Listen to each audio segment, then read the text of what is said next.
এখানে কিন্তু দিয়ে দিছি আমি হলুদের গুঁড়া, মরিচের গুঁড়া, লবণ। এই যে তরকারি কিন্তু অর্ধেকটা এখানেই সিদ্ধ হয়ে গেছে। এই যে এক এক করে এখন সবগুলো দিয়ে দিব। কি সুন্দর করে টকবক টকবক করে বলক আসতেছে, দেখছেন? ওমা, এদিক দিয়ে আবার একটু বাইরে গেছে কোলা। থাক, সমস্যা নেই, বাগানটা আমি খাবো। কত সুন্দর হয়েছে কালারটা, মাশাল্লাহ মাশাল্লাহ, খুব সুন্দর হয়েছে। কিন্তু আজকে আমি রুই মাছ রান্না করবো। রুই মাছ কিন্তু এই যে এখানে দেখেন তেলে ভাজা নিতেছি রুই মাছগুলা। আসসালামু আলাইকুম, সবাই কেমন আছেন? আশা করি সবাই ভালো আছেন। এখানে দেখেন আছে বটবটি আর আলু, এগুলো কিন্তু কাইটা কুইটা আমি রেডি করে রাখছি। এগুলো দিয়ে রুই মাছ দিয়ে রান্না করবো। আর এখানে পেঁয়াজ আর রসুন কুচি করে নিচ্ছি। এই যে রসুন আর পেঁয়াজ কুচি করে নিচ্ছি এই রান্না করার জন্য। আর এই যে মাছটা দেখেন, এখন কিন্তু আমার মাছটা ভাজা হয়ে গেছে, একবারে লাল করকড়া করে ভাজা নিচ্ছি মাছটা। এখন আমি উঠিয়ে নিব, উঠিয়ে কিন্তু তরকারিটা বসিয়ে দিব। পেঁয়াজ কিন্তু ভাজতে বসিয়ে দিচ্ছি। এই যে তেলটা এরকম লাল দেখা যায় কেন জানেন? কারণ মাছ ভাজি আর মাছের যে তেল ছিল কড়াইতে, ওই তেলটাও কিন্তু আমি এর সাথে দিয়ে দিচ্ছি। পেঁয়াজের সাথে ফালাই দিব কেন? সেজন্য না ফালানোর থেকে ব্যবহার করলাম ভালো। আর এটা তো নষ্ট কোনো জিনিসটা যে ফালাই দিব। আর এখানে দেখেন এই যে মাছটা কিন্তু ভাজা হয়ে গেছে, আমি এখানে রেখে দিছি। আর এখানে দিয়ে বসিয়ে দিচ্ছি আমি তরকারি।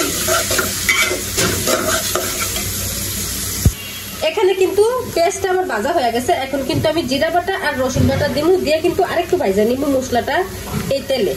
এই যে এখানে কিন্তু আছে আমার মশলাটা, জিরা বাটা আর রসুন বাটা। জিরা কিন্তু অল্প পরিমাণে। এখন মশলাটা আমি একটু তেলে ভাজা নিব। মশলাটা কিন্তু আমার ভাজা হয়ে গেছে। মশলাটা দিয়ে আমি 2 মিনিটের মতো ভাজা নিয়েছি তেলে। এখন দিয়ে দিব পরিমাণ মতো একটু পানি। এখন দেব হলুদের গুঁড়া, মরিচের গুঁড়া, লবণ। এখানে কিন্তু দিয়ে দিছি আমি হলুদের গুঁড়া, মরিচের গুঁড়া, লবণ দিছি 2 চামচ, হলুদের গুঁড়া দিছি 1 চামচ আর মরিচের গুঁড়া দিছি 2 চামচ। 1 চামচের থেকে একটু বেশি হবে হলুদের গুঁড়া, মানে 1.5 চামচ হবে এরকম আর কি। মানে আমরা যেরকম হলুদ মরিচ খাই ওরকম দিছি। আপনারা রান্না করলে আপনারা যেরকম খান ওরকম ভাবেই দিবেন মাখ মতো। এখন কিন্তু আমি মশলাটা ভালোভাবে কষিয়ে নিব। আর হয় কি, মানে হলুদ মরিচের গুঁড়া তরকারির উপর কিন্তু নির্ভর করে। তরকারি কম রান্না করলে কম লাগে, বেশি রান্না করলে বেশি লাগে। মশলাটা কিন্তু আমার কষানো হয়ে গেছে। এখন দিয়ে দিব আমি এই যে তরকারিটা দিয়ে দিলাম। এখন কিন্তু একটু নাড়াচাড়া দিয়ে দিব। আর আমরা জাল কিন্তু একটু বেশি খাই, অনেকে আবার জাল বেশি খাইতে পারে না, একবারে হালকা জাল খায়, বেশি খাইতে পারে না। আমরা একটু বেশি খাই জাল, যেরকম খাই ওইরকমই আর কি দিছি মরিচের গুঁড়া। এখানে কিন্তু আমি অল্প পরিমাণে একটু পানি দিয়ে দিব তরকারিটা ভালোভাবে কষানোর জন্য। এই যে একটুখানি পানি দিয়ে দিছি। এই পানিটা দেওয়ার কারণ হচ্ছে যে এই তরকারিটা কিন্তু একবারে সুন্দরভাবে কষবে। তা না হলে কিন্তু এখানে পানি ছিল না, তরকারিটা ভালোভাবে কষানো কিন্তু হইতো না। তরকারি কিন্তু বেশিরভাগ মজা হয় কষানোর থেকে। যত ভালো করে কষাবেন তরকারি কিন্তু তত বেশি মজা লাগে।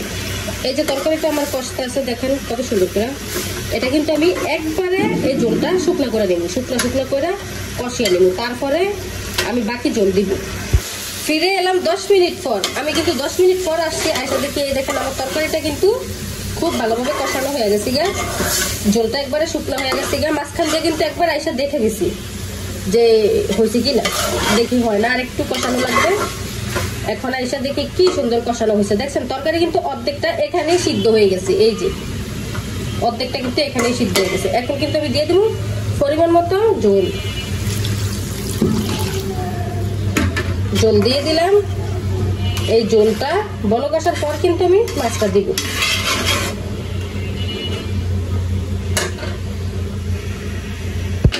এখানে কিন্তু আমার তরকারিটা আরো 2-3 মিনিট আগে বলক আসছে। এখন কিন্তু আমি দিয়ে দিব মাছ। এই যে এক এক করে এখন সবগুলো দিয়ে দিব। আর 2-3 মিনিট আগে কিন্তু বলক আসছে, বলকের সাথে সাথেই দেই না, বলক 2-3 মিনিট আসার পরে এখন মাছগুলো দিতেছি। এখন 5 মিনিটের মধ্যে তরকারিটা কিন্তু রান্না হয়ে যাবে। কি সুন্দর করে টকবক টকবক করে বলক আসতেছে, দেখছেন?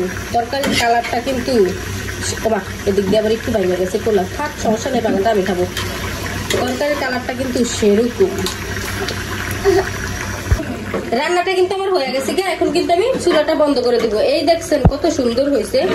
ঝোল কিন্তু মাখা মাখা রাখছি আমি। এই যে বটবটি গুলো অনেক সুন্দর ভাবে কিন্তু নরম হয়েছে। এখন চুলাটা বন্ধ করে দিব। এই যে আমার রুই মাছের ফাইনাল লুক, রুই মাছের তরকারি রান্নার ফাইনাল লুক। এই যে বটবটি দিয়ে রান্না করছি, যে কত সুন্দর হয়েছে কালারটা। মাশাল্লাহ মাশাল্লাহ, খুব সুন্দর হয়েছে কিন্তু। সেম এভাবে যদি রান্না করে দেখেন তাহলে অবশ্যই কিন্তু মজা হবে। সেম এইভাবে রান্না করবেন ভালোভাবে, কিন্তু বটবটিটা কষাইবেন ভালোভাবে। কষানোর মাধ্যমে যে অর্ধেকটা সিদ্ধ হয়ে যায়। আমার জান পাখি দিকে কি করতেছে, সরো।